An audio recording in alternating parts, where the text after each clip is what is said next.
Yo, what's going on, Dragon Ballers? Welcome back to another discussion video. In today's video, I want to talk to you guys about the top 5 rogue decks I'm going to recommend to you guys for January 2021.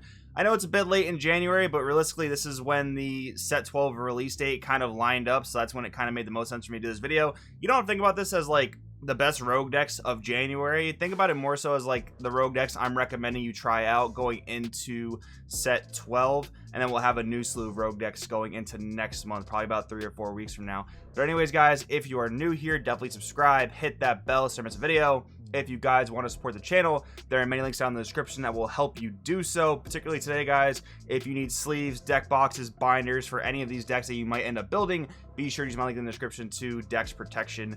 It really does help out the channel quite a bit. That being said, let's jump into our number 1 deck. Firstly, we're talking about Red Launch. Now, this is one that I think people originally thought was just going to be a joke, not really that great of a deck. We have tried it out quite a bit here at Crossworld. We played it a lot. Marcus has played it a lot on his streams. Marcus actually has a red-green launch build that I will link down in the description so you guys can check it out if you haven't seen it before. Launch is really interesting. You get a lot of Hercule vibes, and in saying that I recommend trying out Launch, I do also low-key recommend playing Hercule because I think that they're very similar leaders. I think if Launch can do some things, then I also think that Hercule can probably do some things since they're very similar, and I don't necessarily think Launch automatically power creeps or outclasses Hercule. You just get a little bit of like different deck building options when it comes to Launch versus Hercule. Now, Launch I think works really well with either the red-green engine or the blue-red engine. I'm personally not a huge fan of the mono-red launch stuff that's actually coming out in the set. I think it's cool that when you like flip your life face up, you can play battle cards. It's essentially like playing them from the deck, right? Because you flip them up in your life, you pay the energy, you play the battle card, and then you replace the life. So it's almost like you're free playing them, and you're not really losing any advantage, which is cool. But it does take quite a bit of setup to get that to work. You got to get the cards into the life via your unison and then flip them up accordingly with various effects. I think it takes a little bit too much setup. I think the red-green and the blue-red versions are much more streamlined, much more efficient, and just more straight to the point, not too convoluted to get what they need to get going. So the red-green variant, I think you kind of have to play with Launch. I don't really think Hercule is going to do as well with this variant. And let me explain why. I think Launch is going to benefit a lot more out of attacking than Hercule is because of the ability to combo flip and then combo and draw a new card, right? Hercule can draw when you combo, but it's only going to be that once during a battle involving him. And once you get that awakened, you do get that double draw off the combo card, but that's much better on like a defensive combo where you get to draw 5 cards. The red-green variant of Launch is going to be much more aggressive. You're obviously aiming to go for that turn 2 Piccolo Jr. Eradicator of Peace, but there are a number of battle cards you could play next to Launch on that turn 2 to make it even more explosive. You have Bodyguard Legic, you have Frieza Charismatic Villain if you opt to play Demi-Gra Unison of Sorcery, which is definitely a great tech choice for a deck like this. You have Trunks Helping Hand, you have Surprise Attack Frieza if you're able to KO something by attacking or by like Frieza Charismatic Villain. You have Beerus Godly Majesty if you play certain discarding effects. You have a lot of cards you can put next to this Piccolo on turn 2, and besides that, when you use the burn damage of Piccolo, you get to play Bardock the Resolute. So thinking about it that way, your turn 2 is like ridiculously aggressive. It's honestly really strong. Couple that with the fact that Launch attacks and combos, you might be a 10 or a 15k leader depending on which way you're about to flip. It is just a lot of attacks coming in very quickly. So I do think the red-green variant is very cool, but I think if you want to play a little bit more of like a mid-rangey defensive build, something more along the lines of Hercule from back in the day, this is a variant that both Hercule and Launch can play. Hercule and Launch can both play the red-blue variant because it's much more reliant on like defensively comboing, right? So you really want to lean into your Beerus Divine Obliterator super combo, spamming Cooler Tyrannical Assault. You're going to do that on the defense. You're going to block attacks. You're going to reduce the power of battle cards. If you can string multiple Coolers into one Arrival combo, you can remove a lot of battle cards, which always ends up being better. And then you just produce this super cheap 20k double striker. I think it's a really good pick right now, especially considering we seem to be in an aggro meta. I'm not saying that only aggro decks are viable right now, but a lot of the top decks are aggressive. A lot of the decks in set 12 are like these low to the ground swarm the board decks. You have like Shroom Salsa, you have like Launch playing the red stuff. You have these other decks that can swarm a low to the ground, low cost board. So Cooler is going to excel in an environment like that. One more thing to mention here, Jiren is actually picking up a lot of steam as well. And this guy, this Cooler Tyrannical Assault, is one of the very few ways in the game to actually interact with their small U11 guys. when they have Kunchi on the board. So I think this is a really cool strategy to mess around with, whether you want to be more aggressive with red-green or more defensive with red-blue. I do recommend it.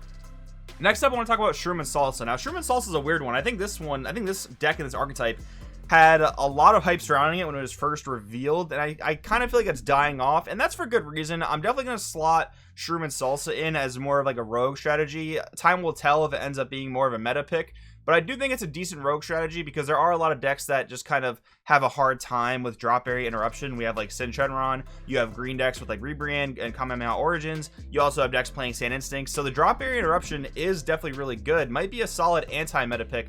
But the weird thing about Shroom Salsa is, as the game progresses, your leader kind of gets worse. And what I mean by that is, early on in the game, especially if you're not playing against like a burst deck or anything like that, your leader is going to basically just say combo draw, combo draw, combo draw, right? As the game goes on and your opponent starts comboing more cards to the drop or discarding more cards, your leader is only going to become drop area interruption, and that's not always going to shine, especially if your opponent's not relying on those cards in the drop area.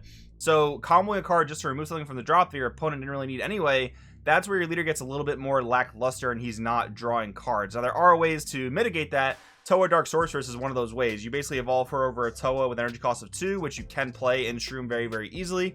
And then when she's played, you draw a card, and she shuffles up to 4 battle cards from your opponent's drop back into the deck. And only shuffling battle cards is fine because Shroom and all those types of cards in that strategy only care to look at how many battle cards in your opponent's drop, not how many extra cards. So that's a good way to get a big cluster of battle cards back into your opponent's deck so that you can start drawing cards off Shroom's effect. You can start making big pluses off of the 20k Shroom and Salsas, right?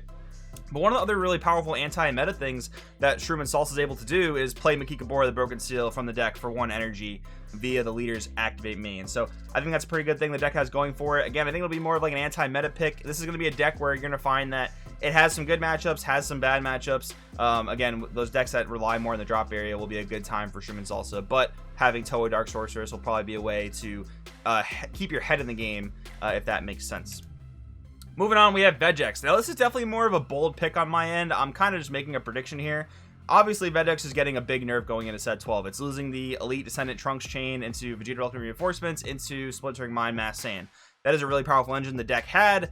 It's not going to have that anymore going into set 12. Personally, I think Vegex is going to be slotted in as a rogue strategy going forward. I don't think it's going to dominate the meta to any degree that it was previously. Again, it's just because, you know, this leader's basically seen 4 bans just around it, right? Now, that's not to say that I think they've like perfectly balanced Vegex. When a new card comes out that like is busted in the drop area or has to do with black sand leaders, I think Vegex will take full advantage of it, and that will be another problem we'll have to deal with in the future. But for now, with the way they've nerfed things around Vegex, I do foresee it to be more of a rogue deck than a meta pick. But again, time will tell on that. I think it's actually going to be a really good budget aggro rogue strategy, though. Like, there's no cards in the deck anymore that are obscenely expensive. The one card that might be at that point is the new Supreme Kai of Time Secret Rare. That's going to be more of an optional pick. It is going to be really, really good in Vegex, don't get me wrong, but you're not going to need it to basically do what the deck wants to do, right? You want to mill your 5 cards, you want to play your different time agents. I think S3 Son Goku Man on a Mission is still one of the strongest turn 1 plays you can do going second. I mean, just mill 5, pitch 1 off your unison, or, you know, get 1 card to the drop area somehow, and you're still able to resolve Man on a Mission. You're probably going to resolve that double strike crit. It can be very, very tough for your opponent to deal with, having the first 2 damage of the game being crit off their life. Look at Red Broly, right? I think this deck's still going to be a really solid aggressive pick. Again, I don't think it's going to be super dominant, but I think it's going to be a good cheap rogue pick that you guys can play if you want to play something more aggressive but not drop a ton of money. Next up, we have Ultimate Deck Toa. Now, this one, I really like playing this deck. I really, really enjoy playing this deck. I think it would be much, much stronger if Red Broly wasn't around. In testing, for me personally, this deck has had a tough time against Red Broly when they're just critting you down and they're able to kind of easily punch over your cards like Majin Buu Shadow Warrior and Lord Slug Unbridled Might.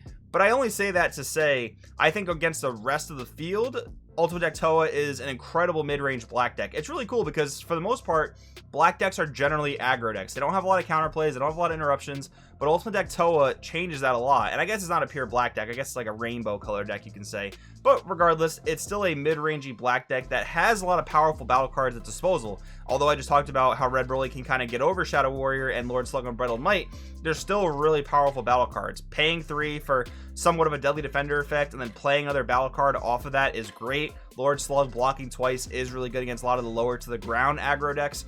So I do think Toa is well positioned in the meta. I just think that Red Broly is going to be one of the tougher matchups. That's why I'm sliding it in here as one of the rogue strategies. And finally, guys, I want to talk about Blue Janemba. There is a lot of hope for Blue Janemba. I know a lot of players really like this archetype. I am one of those players for sure. I don't think the best way to play it has necessarily been discovered. If I had to guess, I'm probably going to say Soul Striker is the best way to do it. I think you kind of want to play Janemba as a bit more mid-rangey, as weird as it is to say. It is definitely an aggro strategy, but you're restricted to going off on turn 3, which makes you a turn slower than like Reboot Gohan and Red Broly, right?